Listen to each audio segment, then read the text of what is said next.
Furring strips are thin strips of wood or metal. They are used to create an F-space between a wall surface and another material. Examples of materials include drywall, plaster, and insulation. Furring strips are typically used in a few applications. Firstly, they provide a level surface for drywall installation over uneven walls. Secondly, they create a ventilation channel behind walls to prevent moisture buildup. Thirdly, they space out pipes and wires for easier access. Furring strips are not typically used everywhere. Usage depends on local building practices. Romex cables run over trusses, whether parallel or perpendicular. These need to be strapped at certain intervals.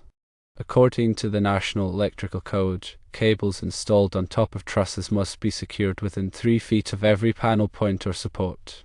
A panel point is the point where the top and bottom chords of the truss intersect.